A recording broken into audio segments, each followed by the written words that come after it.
right, I think it's time to get started.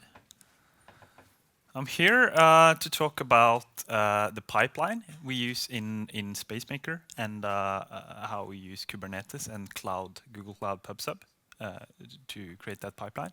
So can anyone, sorry, not anyone, everyone raise their hands? Okay, who here hasn't heard about Kubernetes? Lower their arms. Okay. And who here who uses Kubernetes every day? Keep your hands in the air. Okay, so there are someone using Kubernetes every day. Okay, we'll stop doing this. But who here has heard about Cloud PubSub? Okay, quite a few, nice. And what about these guys? The function as a service offerings from the cloud providers.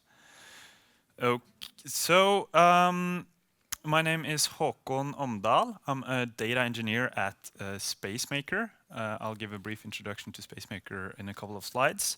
But that basically means I work very close to the data scientists in Spacemaker, helping them with doing pipelines and engineering stuff. I also have a Twitter handle. I don't use Twitter, but I get notifications if you reach out. So if you have any questions, you can post them on Twitter. So who here has heard about Spacemaker? That's quite a few. So in Spacemaker, we believe there are better ways to design our cities. Because it turns out that the construction industry is a digitally challenged business, and it also had a negative productivity growth. And the reason why that is, we believe, is the requirements for buildings and housing gets increasingly harder. It's too much to handle for the human brain at the same time. There are regulations, parking requirements, politics, economics, noise, daylight, all these kind of things, and a lot more. So we, in Spacemaker, we build software that will help our users navigate this design space. And we give them the decision support along the way, sort of having like, as if you have an AI on your shoulder when developing these kind of projects. So what I'm going to talk today, I'm first going to give you some context as where we are in the organization that's relevant for this presentation. Then I'm going to introduce where we were. We had an old batch-oriented pipeline for generating proposals. I'll dig into that, how that worked. And then at point 2 here, we'll go through the new pipeline that we created as a result of the old pipeline not doing its job properly. And then I'll dig some into how we actually are running the different steps in the pipeline through these what we call pipeline workers. So if we start with some context.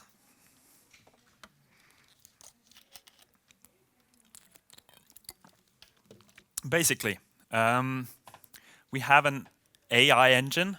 I know that AI is a sort of a buzzword, but this is a bit more or less how it looks like. There's a set of input parameters to this AI engine. There could be some personal preferences, or you could have some physical environment and some configuration that needs to be fed into the AI engine. And then we start the engine, and out on the other side come a set of different solutions or proposals on the other side that adhere to all of this to this configuration. And what that means in practice is that our AI engine is a set of steps that we execute in order. This is a very simplified view of our pipeline. It doesn't make sense to go into the very different steps, all of the steps we have. But for the sake of this presentation, we're going to assume there are 3 steps in the pipeline. There's one that will generate some building footprints. There's one step that will analyze the sun conditions of these footprints.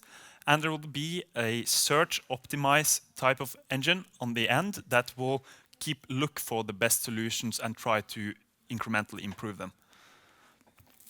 So as you probably saw when entering this room, the title of this presentation included the word, a quite difficult word to pronounce, to be honest, but heterogeneity. And it's really important that that you guys understand what that really means. So for this generate step, you require a GPU. We use a neural network to generate a lot of buildings, and this is a GPU-intensive application. For analyzing sun, it turns out the sort of most efficient algorithm is to map your surroundings on a detailed level. This algorithm requires a lot of memory. So this is a memory intensive step in the pipeline. And searching and optimization is traditionally very CPU intensive. But it's not only like what kind of hardware are the different steps requiring. It's also different in terms of, for instance, this neural network. It has some startup time because you need to load the model from somewhere and put it into memory. And yes, it requires a disk. This analyze step can, due to various sizes of the plots we are processing, can take somewhere between 100 milliseconds and 2 hours. We don't know. And this one here doesn't take as long time, but it wants more cores to do its search efficiently.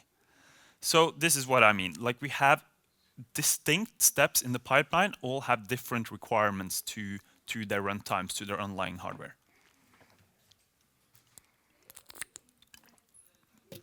And it's not only a technical requirement we're working with here, it's also a cultural thing, because the value, the autonomy is a culture value in Spacemaker that we hold dearly, and we're not going to let that go, even though we're making a pipeline. So what that means is you have a choice in programming language, and not choice as it's use whatever you want. It's no one going to tell your team what tool is the best for the job. Your team is responsible for picking the programming language, the libraries that makes the most sense for that particular application. And there shouldn't be anyone telling you how you would like your services deployed. If you want to use a cloud function, if you want to use an EC2 instance, that should be perfectly fine, because in Spacemaker we believe the teams are in charge and know how to pick their own technologies. So we need to deal with this autonomy and this heterogeneity, basically. That's the summary of this section. So let's talk about the pipeline that was present when I joined the company last September. It was very geared towards a serverless setup. We used as many hosted services as we possibly can. So if I'm bringing back the pipeline steps now, we based it on Docker images, where all of the teams or all of the different steps was deployed as Docker images. We ran these Docker images in a service called AWS Batch, which essentially the interface is, I want to run this container with this amount of CPU, this amount of memory. And we also ran several of these steps in parallel. I have a slide on that later. I'll show you how that works. We used AWS S3, the distributed storage system provided by AWS, to exchange data. It not only was it because there's no easy way to forward data between jobs in AWS Batch, but also because of the sheer volume of the work that was done. So it made a lot of sense to use AWS 3. And to tie it all together, we used something called AWS step functions, which calls a set of lambdas, AWS lambdas, in sequence in order to continuously poll, are you done yet? Are you done yet? Are you done yet? Ah, you're done, so we can proceed to the next step. And just to elaborate further on what I really mean by running jobs in parallel, is like when you press that button, say, I want a lot of proposals, what really happens is you seed, you throw the dice once, and then you set off a set of pipelines in parallel, which means you can actually run for one particular solution coming out on the end. All of the pipeline steps are independent of each other.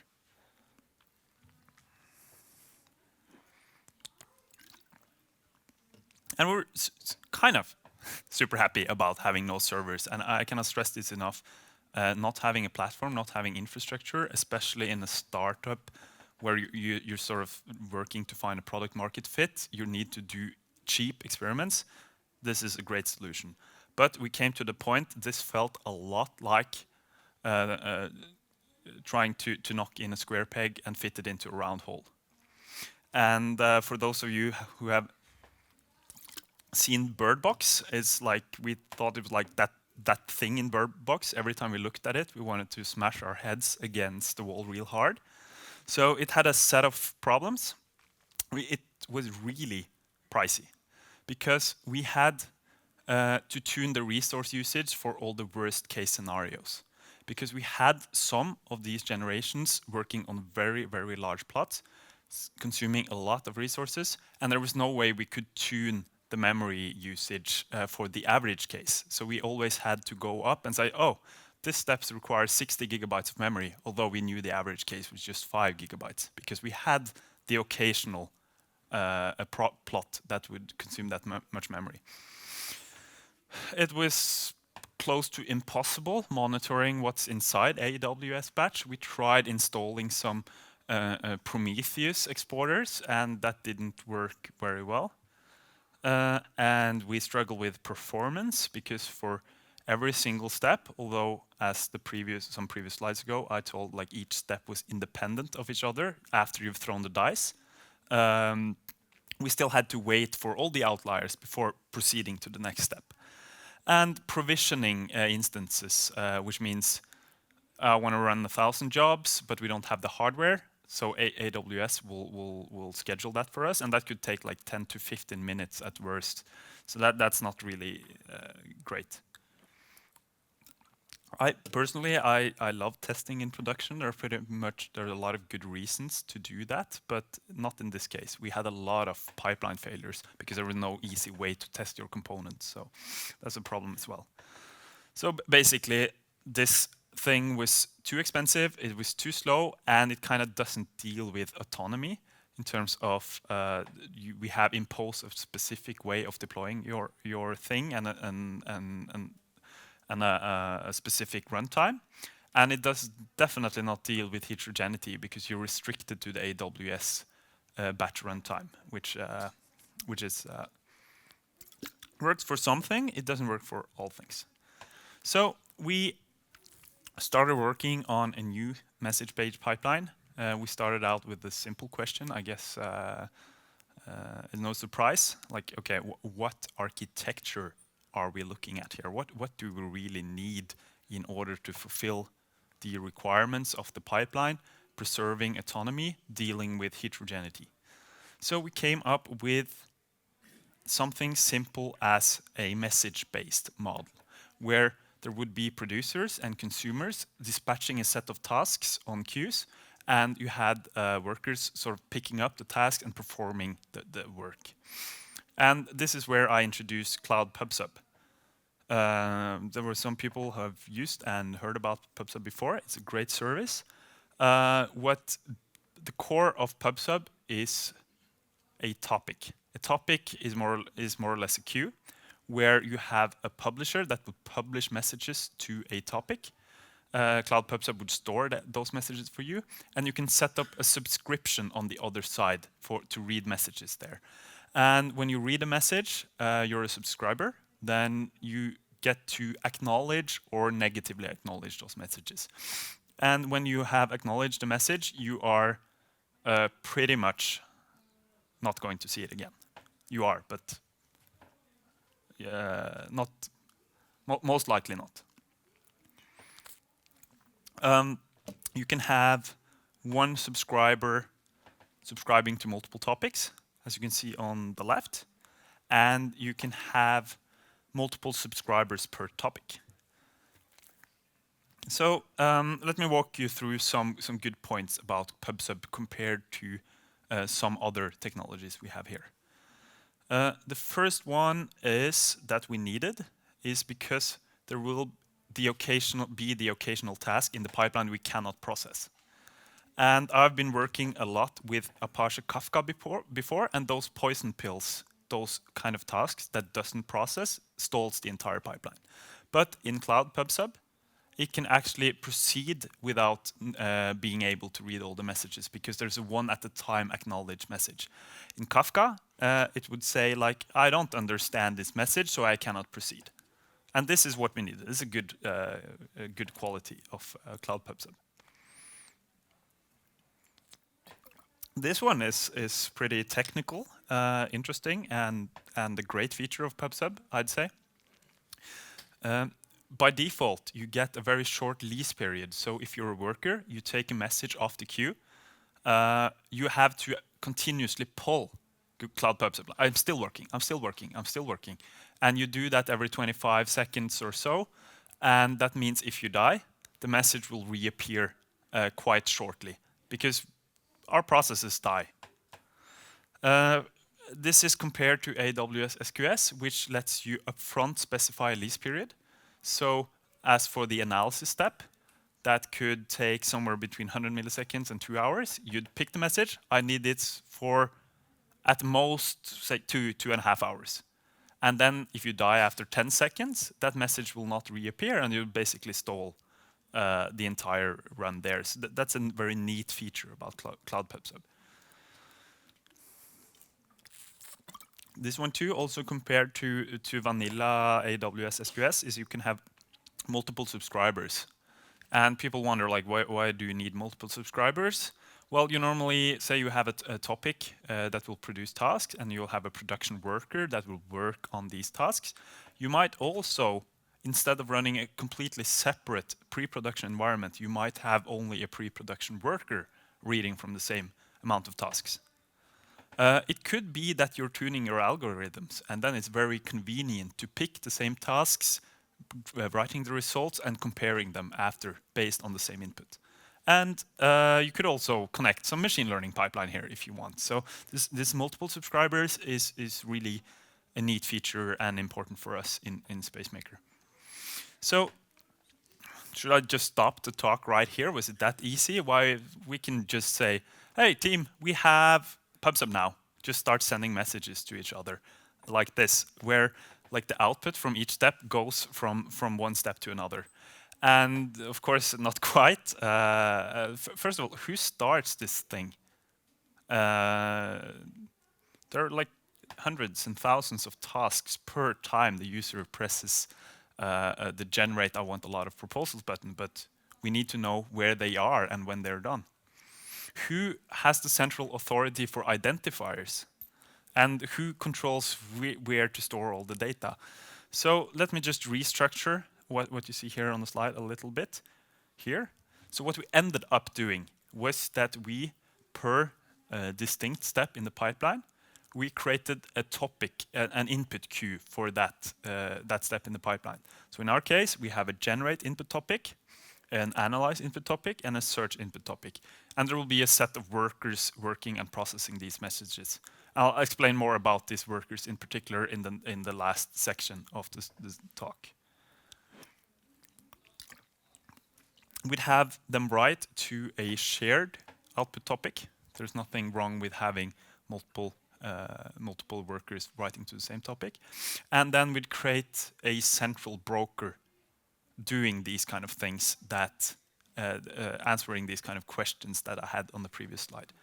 And to start the thing, we created a HTTP API.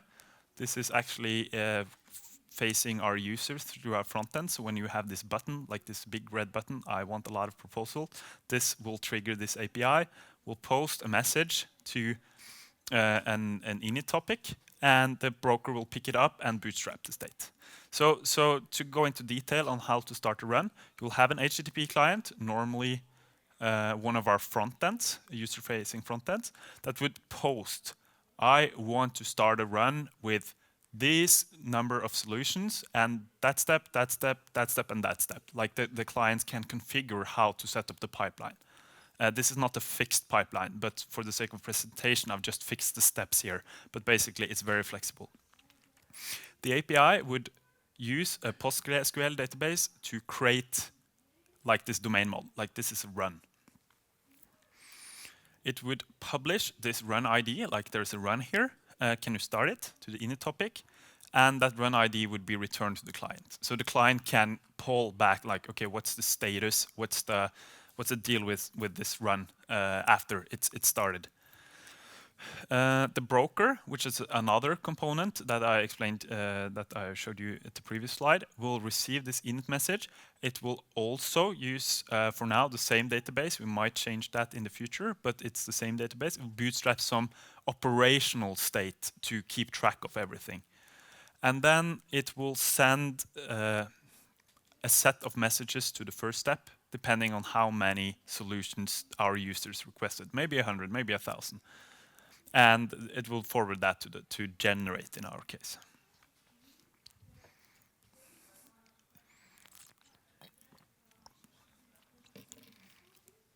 So what's important to remember is this broker thing is a state machine, where the inputs of this state machine are messages read from the queues. And when you process a message, you go from one state to another. And you store your state in a Postgres database.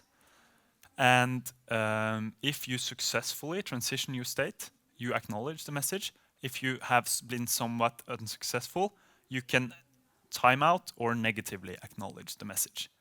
So I'm not going to go into details on how the code is written, the exact state diagram. It looks something like this. It's not a lot of code, but there are some states and some state transitions. Just keep in mind it's a state machine. And you also need to keep in mind we cannot do this in a single threaded application, because there are, say, if we have 10 users starting thousands of runs with 10 pipeline steps each, there's going to be a ton of messages working in this queue. So although the broker is not doing any of the work, it processes a lot of messages. So we are dependent on having multiple brokers working in parallel. And this brings me to my next point, is this is a distributed system. Who here have heard of Chaos Monkey? Nice. Okay, so Chaos Monkey is a software created by Netflix, yes, that basically will start unplugging your network cables and turning off the servers for you, and will teach the engineers at Netflix to create resilient systems.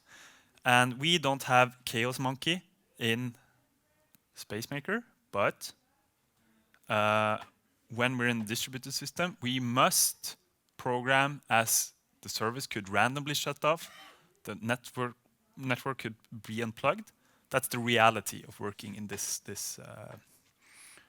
in a distributed system. So we just have to pretend there's a monkey running around in a server room, more or less. And it's super important here that we are at a consistent state at all times. So we need to take the database from one consistent state to another, and we need to bugs and Chaos Monkey might happen during message handling, and duplicates happen in these kind of systems. It's really hard to create a system that guarantees at exactly once guarantees. So long time ago, some smart people came up with something called a database transaction. I believe they're used quite extensively still today, which means you can perform a set of operations atomically for a database, and if you roll back, it's like nothing happened. So I like Patrick that much, so I'm willing to use this meme incorrectly, but the idea here is, what if we start a transaction when we see a message, and then we commit it when we're done? processing that message. That means we cannot come in an inconsistent state. So what I mean is, this is a timeline, and this is seen from the broker perspective. We're not into the workers of the pipeline. This is the broker. You receive a message, you start a transaction, you do a set of database operations, which means sort of moving through trying to update the state of our state machine. And then you acknowledge the message, and you commit your transaction. And if a bug happens, or a monkey pulls out your network cable, you can always roll back the transaction, and if you have the possibility, negatively acknowledge that message saying, like, I didn't finish this. This was an invalid state transition. And unfortunately, this is not, doing this naively is not going to work at all. And I'm going to walk you through some examples here. Let's talk about the order of when you act your message and when you commit your transaction. Because these are two different storage backends. The messages are the PubSub storage backend, and the transactions are the Postgres database. What if the monkey comes pulling out the network cable or turning off your computer in between those two operations? Then you'll act the message, and you'll probably never see it again, and you haven't committed the transaction. It means you're in an inconsistent state. And this is what we call that at most once delivery system, for those who are familiar with stream and data processing systems. We could sort of do better, I'd argue. We could commit the database transaction and acknowledge the message after. And if something happens in between, that means we have committed the state transition, but we haven't committed the message. So that means we will see the message again, and we will have to do another update of the database. And this is an at least once delivery system. So we need to take this into account. Another problem, by just naively starting a transaction at the beginning and then commit it at the end, is you end up actually having serial execution, because there will be, in the broker, there will be multiple brokers running at the same time, receiving two different messages roughly at the same time.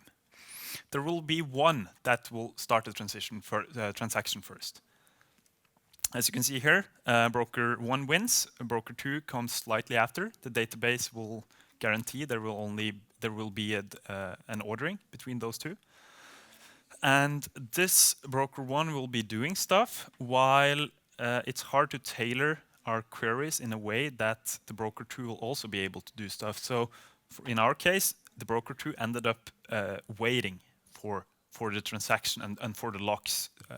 So it's only after the broker 1 committed the transaction, broker 2 could start doing any actual work and commit it. So why would you bother with having a distributed system in the first place if it ends up being serial? So that's was the other reason why this is not going to work. And the third is, like, we're still not dealing with duplicates, because you will see the same message multiple times. So let's go back to some theory now. There's something called idempotency, and I'm going to read the definition from Wikipedia. Idempotency is the property of certain operations in mathematics and computer science whereby they can be applied multiple times without changing the result beyond the initial application. I'll show you through some SQL examples what I really mean. This operations here, where I try to insert my own name into a table, which has an auto-generated primary key, is not idempotent. Every time you run this query, you'll end up changing the state. Which means, like, okay, and then you run it one more time, and you'll have 2 copies of me. This, on the other hand, an update statement, you can apply this however many times you want. The first operation will change, or most likely change, the database. If you run the same operation multiple times, you'll end up in the same state as you were.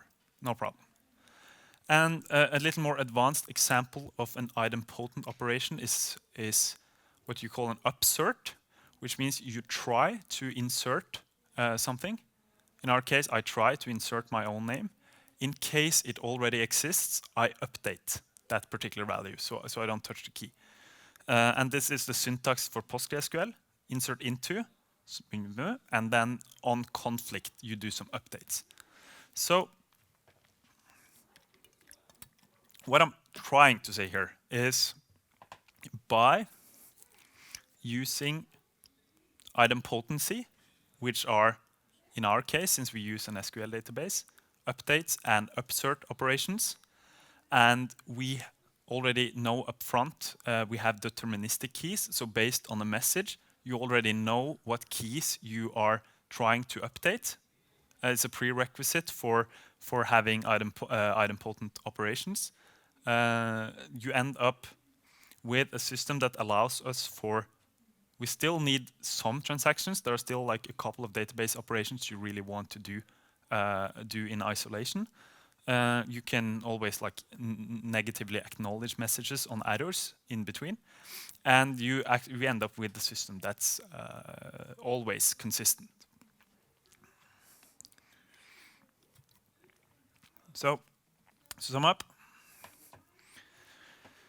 the new pipeline offers a way better underlying architecture that's more suited for our needs in Spacemaker. It imposes it on itself no limitations on autonomy and heterogeneity, because basically what we say is we have, as long as you read tasks from this input topic and post your results to this output topic, you can do whatever you want, as long as you, of course, have a Google Cloud PubSub client. But besides that, you can deploy, you can run it on your own computer if you want to do that, or an EC2 instance, or at your server room. From my team's perspective, doesn't matter. And this is where we want to be. But what we ended up doing, like what the teams are doing here, is also interesting, I'd say, because this is where we touch upon Kubernetes, because Kubernetes is a big part of it. But before I dig into Kubernetes, I'll just briefly go through where we are, because basically what we've been talking about so far is the pipeline architecture and how the broker will dispatch messages. We haven't really talked about what's going on inside these boxes, except that they are a heterogeneous set that can have different requirements in terms of hardware, different requirements in terms of what programming language they use, and the amount of time it takes. So basically, as Patrick again, we need something that reads from the input topic and publish it to the output topic, more or less. And this is what the section is about. So by far, the easiest way to create such a worker is by using Google Cloud Functions. And the reason why I use Google Cloud Functions and not AWS Lambda is because Google Cloud Functions are integrated with Cloud PubSub, because they're from the same cloud provider. So I'll walk you through a quick code snippet here. This is our event handler. This is Python code. So in order to create this kind of worker, what you do is you decode and parse your data. In our case, we use JSON based on the input from the handler. You process the data. Of course, this will be much more involved. This is just a toy example. And on the other side, you create a client, you specify some output topic, and you publish your results to that. And that's it. That's everything it takes. And to deploy your cloud function, you have a very simple command provided by the Google Cloud CLI, where you specify your a topic to trigger on, the name of the handler, the name of your runtime. And that's pretty much it. And you have a working handler that can start reading and working on these messages. Lambda is, there are a set of ways to do this with Lambda. This is what we've done. basically you have a cloud function invoking the lambdas and then returning when they're back. It's a pragmatic, it's a simple solution. And there are probably no good reasons of using Lambda because you can just deploy them as a cloud function if you want that. But we have no limitations in Spacemaker on where you want to run your code. So these are function as a service offerings, and there are a lot of benefits about that. But I guess what we can say is like you don't need to deal with scaling here and servers and all of these kind of things. There's a clear benefit of using this. But there are indeed a lot of limitations. There are limitations on how much memory you can use, how many CPU you can use. There are some timeouts. There are restrictions on deployment package sizes, and if you want to deploy a machine learning model or actually NumPy, Shapely, and a set of other Python libraries, you're not going to fit into these requirements, and you don't have any GPU available. So this is obviously not going to work for a lot of the different steps in the pipeline, and here is where this Kubernetes comes in. So as I guess most of you know, Kubernetes is a Docker orchestration engine. I'll go into some basic concepts in Kubernetes because the sort of smallest unit you can have in Kubernetes in terms of what you're running is a pod, and a pod is specified by an image and an environment, which is like the memory and the CPU and environment variables for that sake. And it's more or less, this is not entirely accurate, but for our example, it's more or less a one-to-one mapping between a pod and a running container with a Docker image. So basically, a very simplified, running a service, so in our case, this is the generate service. You'd have a pod running in the Kubernetes cluster, reading from the input topic, writing to the output topic. But the difference here is, there are a lot of differences, but from a practical perspective, this is a live process now. It's not like you submit the handler and it will be invoked every time. This is a process continuously running, which has a very positive benefit that you can utilize some working memory and caches because you know kind of that your function will be called the same time on the same machine. So to bring back, this is the old example from Cloud PubSub. This will still work, but we just need something to call this handle event function because this is a live process now. It's not like triggered continuously. And to set up such a subscription is not really hard. You start with, this is Python code using the Python Google Cloud library. You set up a subscription and a subscriber client. You specify something called a flow control, which means like how many messages should you read at a time and how long do you want to lease them at a time. And you call subscribe on that particular topic, and you point to your handle event. And that's pretty much it. Now we're sort of, this is what's needed extra when going from a cloud function to a live process running at the same time.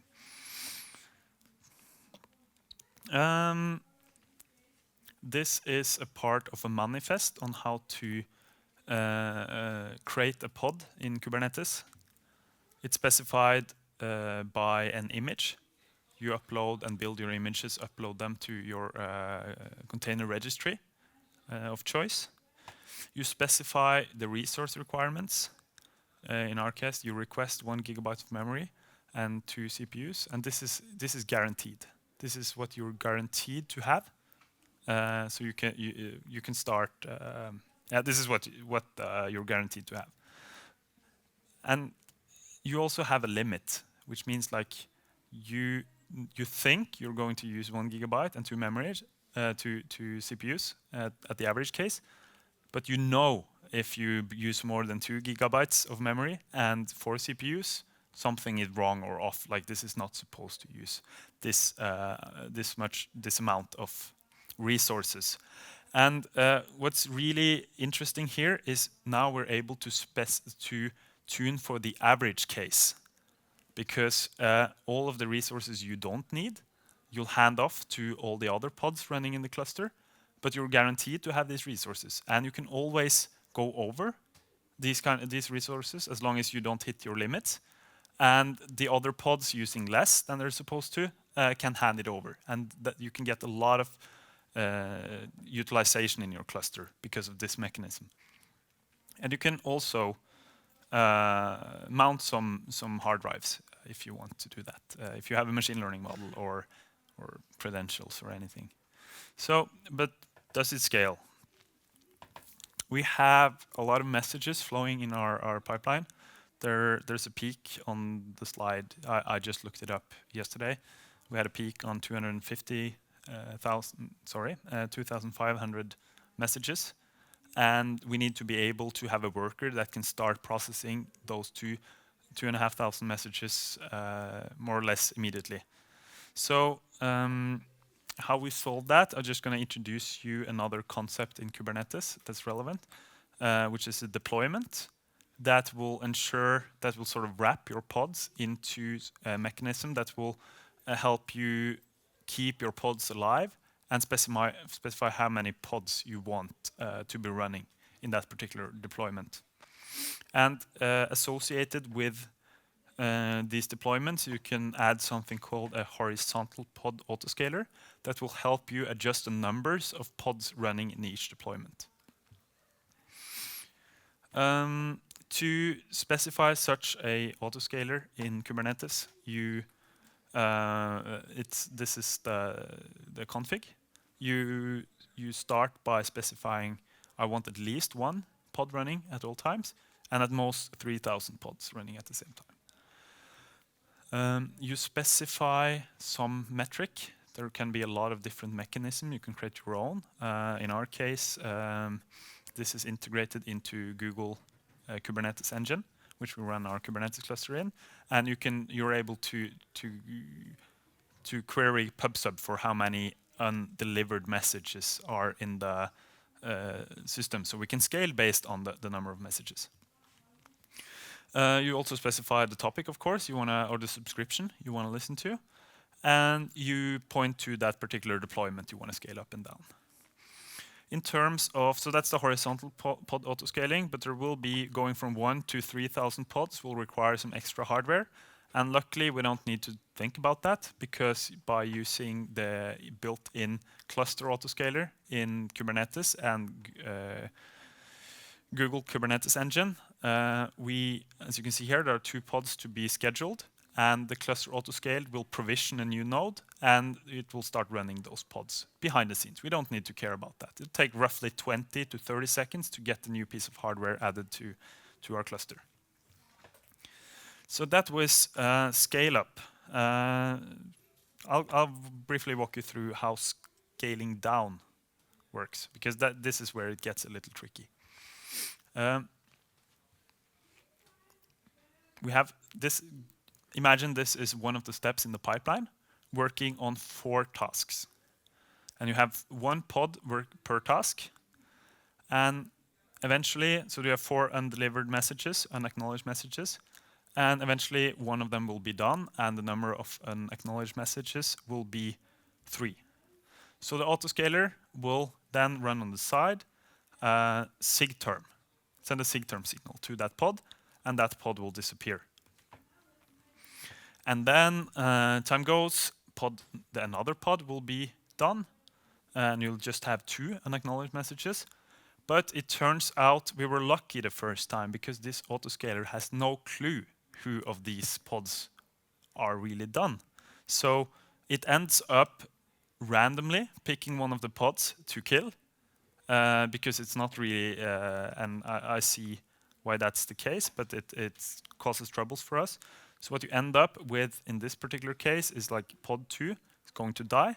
Pod 1 is going to restart processing that particular task.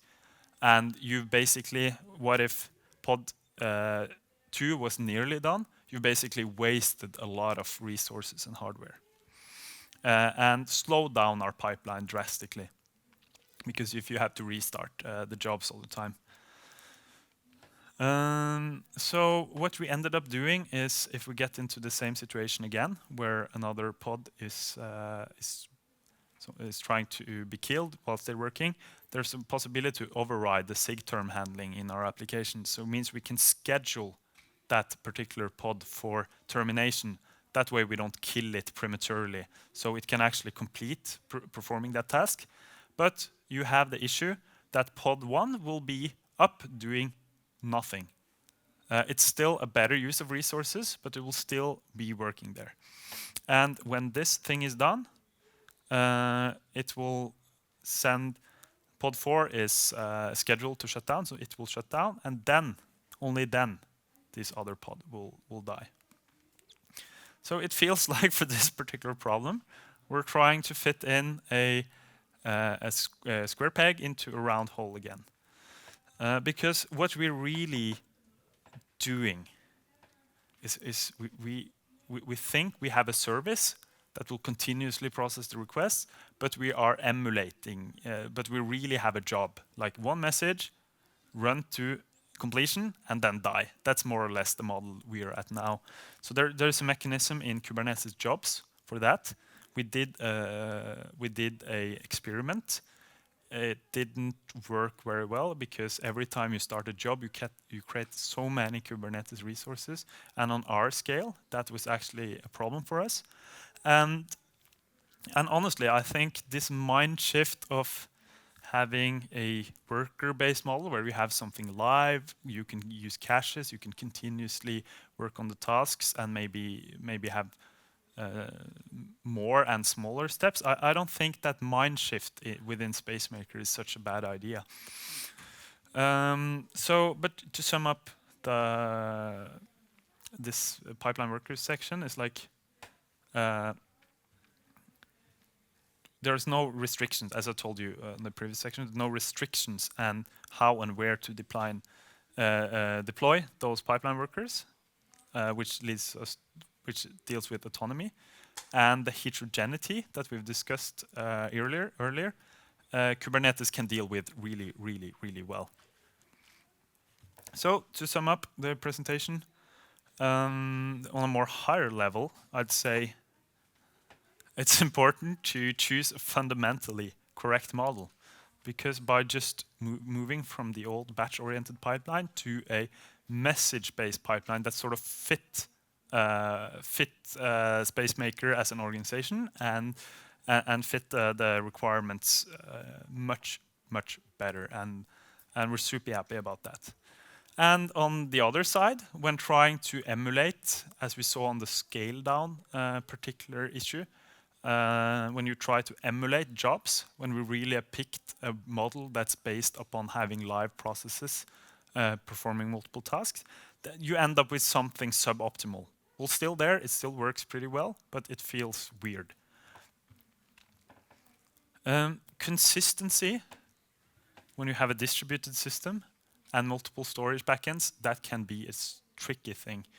I know I explained like all the reasons why it didn't work, but we had to experience all of it ourselves. We took quite a lot of time to make this state machine work as expected. So it's about being clever about not having too large transactions and using idempotent operations. So you deal with at least once delivery and duplicates. And honestly, Cloud Pub Sub, Kubernetes Engine from Google, which we've used, I really recommend those services. They are doing exactly what they're supposed to do. Nothing more, nothing less.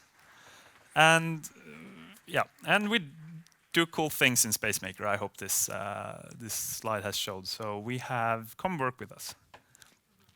Okay, I think I have time for a couple of questions, if there are any. No, yes, Marianne? Did you consider Azure Event Hubs? Say again? Did you consider Azure Event Hubs? If we consider Azure Event Hubs, no, we did not. We haven't used Azure before in Spacemaker, so we probably should have looked at that, but we didn't. Do you use different Kubernetes clusters for the different tasks? The question was whether we use different Kubernetes clusters for the different tasks. No, we want to be able to share the resources as much as we can. So we use the same Kubernetes cluster for our entire Spacemaker platform running on Kubernetes, but we have a distinction in node pools. So all the pipeline workers will run in one node pool, and our other production backend services that are not part of the pipeline will run in another node pool. Okay. What's the reason for choosing to run your broker as function rather than implementing it in a pod in the Kubernetes cluster itself, making the whole solution that you build actually cloud vendor agnostic? The question was, why did we choose to put the brokers in functions rather than in pods? Maybe I misspoke. We run our broker in Kubernetes as well. So what I did was I explained how the broker worked without touching into the details on how we deployed it, but it's really a deployment in Kubernetes. And when I transitioned into the other chapter, I went through some examples of what other teams in Spacemaker might want to do with their own analysis pipeline steps.